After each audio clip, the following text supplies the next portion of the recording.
उत्तर बिहार में बाढ़ ने एक बार फिर से तबाही मचानी शुरू कर दी है।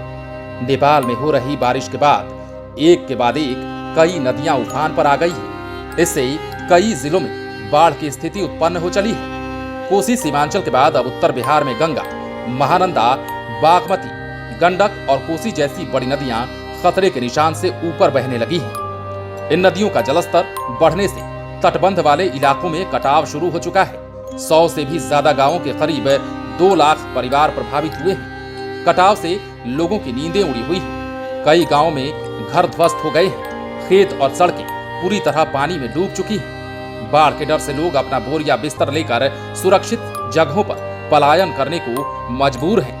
नेपाल के तराई क्षेत्रों और उत्तर बिहार के कई हिस्सों में लगातार हो रही बारिश ने लोगों की मुसीबतें तो बढ़ा ही दी हैं। कई गांवों में तो देखते ही देखते ताश के पत्तों की तरह सैकड़ों इमारतें भी ढह गई हैं और न जाने कितनों की संपत्तियां नदी में समा गई हैं। वहीं कई गांव के लोग अब खुद से ही घर को तोड़कर एक एक ईंट बचाने की जद्दोजहद में लग गए हैं और ऐसे में बचा तो सिर्फ और सिर्फ तबाही का मंजर, जिसे देख आप भी भयभीत हो जाएंगे।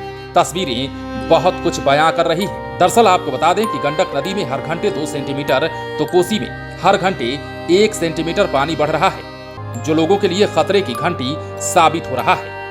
इन नदियों में भारी मात्रा में बारिश का पानी आने के बाद कोसी के वीरपुर बराज और गंडक के वाल्मीकि नगर बराज के सारे गेट खोल दिए गए। इससे निचले इलाकों में बाढ़ की स्थिति बन गई है। गोपालगंज में तो गंडक नदी खतरे के निशान से 28 सेंटीमीटर ऊपर बह रही है। वहीं कोसी नदी सुपौल में खतरे के निशान से 1.43 मीटर और खगड़िया में 51 सेंटीमीटर ऊपर बह रही है। तो वहीं बिहार की कई नदियों के डेंजर लेवल पार करने के चलते जल संसाधन विभाग ने अलर्ट जारी कर दिया है। तटबंधों की सुरक्षा बढ़ा दी गई है। उफनती नदियों के तटबंधों की विशेष चौकसी की जा रही है। इंजीनियरों और अधिकारियों को अलर्ट मोड पर रखा गया है। कटाव या टूट फूट की सूचना तुरंत मुख्यालय तक भिजवाने के निर्देश दिए गए हैं। खैर, सरकार की ये चोचलेबाजी तो हर साल ही देखने को मिल जाएगी।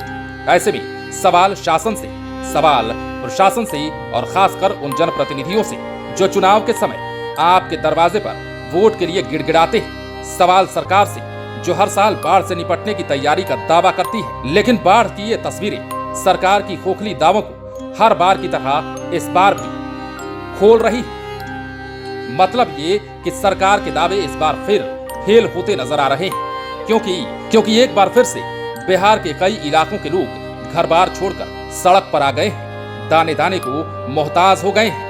रहने को घर नहीं, ठहरने को कोई जगह नहीं। तंबू और टेंट तांग कर रोड पर खाने के लिए दर बदर भटकना, क्या यही बिहार के लोगों की किस्मत में लिखा हुआ है? क्या यही बिहार के लोग हर बार बाढ़ की स्थिति का सामना करने को मजबूर रहेंगे? क्या बिहार की स्थिति कभी सुधरेगी? कई सवाल हैं जो फिलहाल उन लोगों के जहन में चल रहे हैं जो अपना घर बार खो चुके हैं, जो सब कुछ गंवा चुके हैं। जवाब का इंतजार रहेगा। बने रहें लाइव सिटीज के साथ। यदि आपने इस चैनल को सब्सक्राइब नहीं किया है तो सब्सक्राइब कर लीजिए, ताकि हम आपको खबरों से अपडेट रख सकें।